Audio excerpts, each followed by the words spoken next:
We have been deep in these documents. Each of these are a piece of evidence that helps us put together a very important question. Who gets rich in the wars?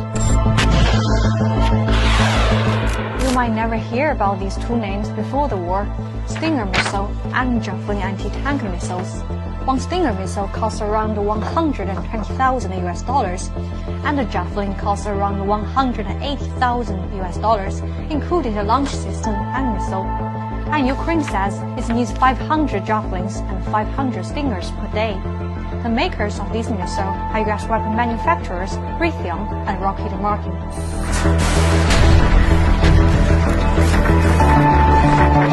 You might remember when the conflict began, the global stock market plummeted, but not for all. Lockheed Martin stock went up 20% and the Raytheon went up by 11%. But this is just one example of how these American companies has profited from war. After digging through the numbers, reports, all of it, we have established a list of some of the top people who got crazy rich off of the wars. We must guard against the acquisition of unwarranted influence, whether sought or unsought, by the military-industrial complex. This is a warning U.S. President Eisenhower sent 61 years ago. The close relationship among defense contractors, the Pentagon, and politicians has become a U.S. monster that seeks perpetual war over peaceful coexistence. These wars are big business. Let's take a look at some of the salaries of the Lockheed Martin CEOs. Here is Robert Stevens. He was CEO of Lockheed Martin from 2004 to 2013. When he first took charge of the company, he was making around 5 to 7 million a year. But in 2006, 3 years into the Iraq War and 5 years into the Afghanistan War, he brought in 18 million.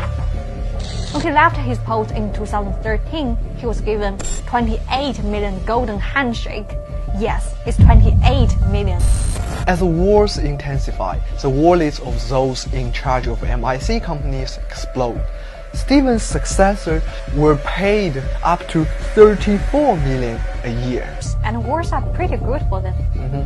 Around 90% of Lockheed Martin's revenue comes from its role as government contractor. So almost all the money it makes comes from the US taxpayers.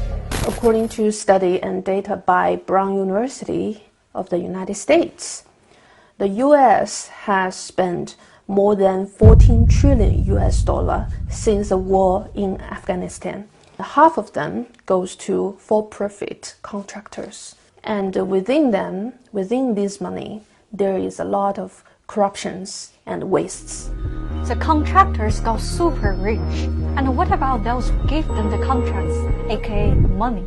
In the past 2 decades, in total, the military contractors have spent more than 2.5 billion US dollar in lobbying, which means that the contractors give the money to the politicians and to influence their decisions.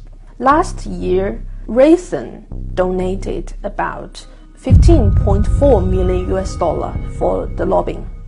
The majority of these lobbyists have passed through the revolving door of jobs in Congress, the Pentagon, the National Security Council, or other agencies involved in determining the size and the scope of the annual budget for national defense.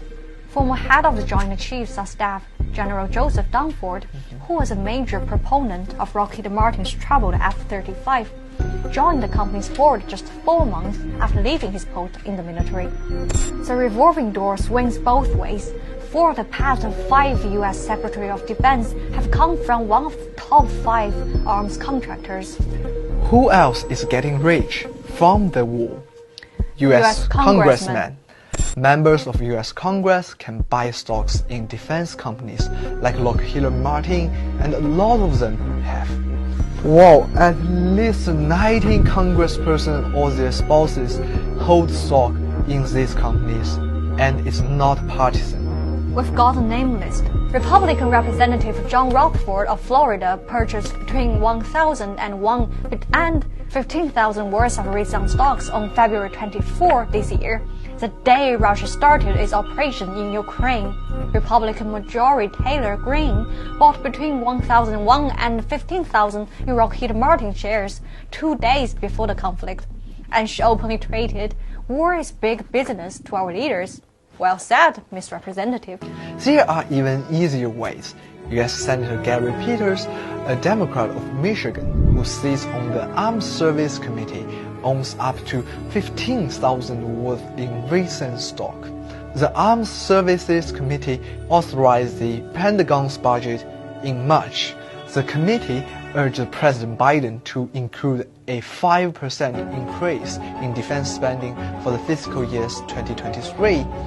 In a very direct terms, he is trying to put more money into his own pocket. They got super rich, they worked hard at it, they know how American democracy really works, and for their investment, what have U.S. taxpayers got in return in the past 20 years? 20 years of total failure and death in Afghanistan. But if the aim was not actually to free and liberate Afghanistan, but instead to pour U.S. public's money into the pockets of U.S. weapons makers, then mission accomplished. The same thing is happening in Ukraine. The U.S. does not want peace in Ukraine. It wants prolonged conflicts and profit.